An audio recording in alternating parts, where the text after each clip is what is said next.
my friend and designer, Lindsay. We are doing our first episode of something called Wine and Design. We're at Camp 4 Restaurant in downtown Modesto, and we are going to talk about designing your kitchen or your bath, and we're gonna drink some wine. So on the table here, we do have some rosés. They're all from California, so we'll talk a little bit about those, but mostly we are here to talk about design. So I wanted to give a little toast to Lindsay with our first rosé, if we can. Cheers. Cheers. Thank you. That's delicious. So a lot of times I hear from different clients looking at doing remodels or new builds, and they're always wondering when they're decorating how trendy or how not trendy to go.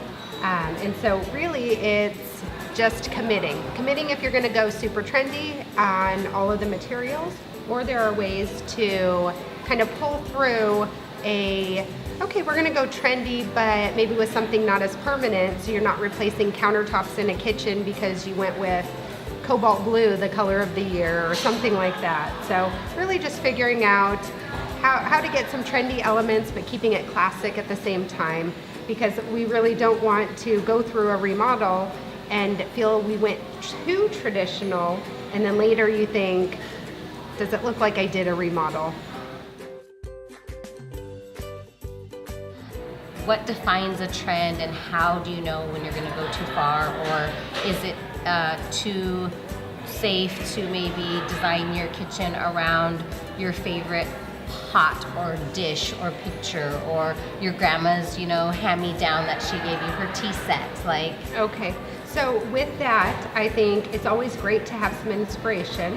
And a lot of times people will already know going into a remodel or redecorating, they'll know if they want light cabinets, dark cabinets, kind of the feel they're going for. And so trends really fall into colors, materials, patterns, all of that type of thing. can we try the second one? Yes. Okay, can we cheers with each one? We could. Okay, that's not silly? No. Okay, cheers. So this is our second rosé, and it looks like this one's from Mendocino County. Very good.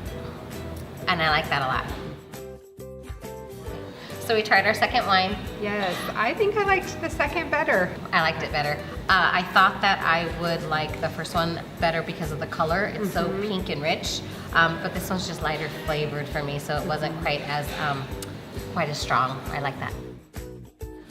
Let's talk about, for the people at home, just maybe kind of some things that people fall into, maybe some pitfalls that a do-it-yourselfer or a person without design experience might fall into that they may end up regretting later down the road.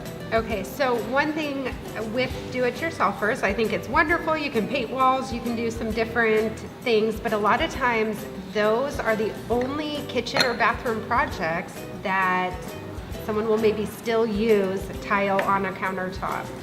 And it's easier, it's less expensive in the labor to do, and with how many solid surface products are out right now, you can get quartz and marble and granite. It's just such a nice updated look that I try as hard as I can to steer away from the tile countertop. Tile with grout, and it's the grout. Yeah, I think that it's the grout, and it's just the uneven surface. It's so hard to clean, and I think that that's the main thing when people want to redo their kitchen, that they want that grout and tile. Especially, I mean, on the backsplash it's great, but on your surface it just stinks. Right. And another thing that I have seen that I absolutely love is dark floors. However, there are different things to just keep in mind if you're going with a dark floor. Adding texture, so if you have a wood grain look to the floor, whether it's a luxury vinyl, a tile, a real wood, an engineered, a laminate, just having some texture in there is going to hide some of the dust that shows very quickly on a wood floor. If you have kids, just making sure that it's a livable product, that you're not mopping every 2.5 minutes and feeling like, why did I go this route? Yeah. So, but coming into trend is lighter floors, a little more natural finish, so not that high gloss finish. Dark floors are a little bit more high maintenance. I can speak from experience. We had a dark floor and it was beautiful, beautiful, but we had dogs and the hair, my hair, just was always all over, very dust friendly. So should we try another wine? Yes. Our last wine? Cheers. This one is coming out of Madeira, which Joel said is not a very popular place for rosés. Okay. But it sounds like it's up and coming. That one's a teeny bit strong for me. Me too. I'm curious, what are your favorite trends right now? So one thing I always tell everyone is to make sure and go to stores and look around, whether it's a clothing store or whether it's a home decor. If you're looking at the colors, all of a sudden for sweaters, you see the blush color coming in, you see the emerald green. That is the color trends report that actually goes to designers to see what's coming up, Okay. what's the up and coming. And so at World Market, Pier 1, you saw a lot of the farmhouse look, and it's evolving into the mid-century modern look. Well, what do you think? Should we, Finish our wine? Yes, well, I want you to tell me what your favorite wine was today. I definitely the second. Mine too, but I hate to say that because it sounds like I'm agreeing with you, but it was my favorite. And I just want to say for the record that I thought the third one was going to be my favorite because when I smelled it, it just smelled, it had a really nice aroma that I thought I would like, but the second one is my favorite.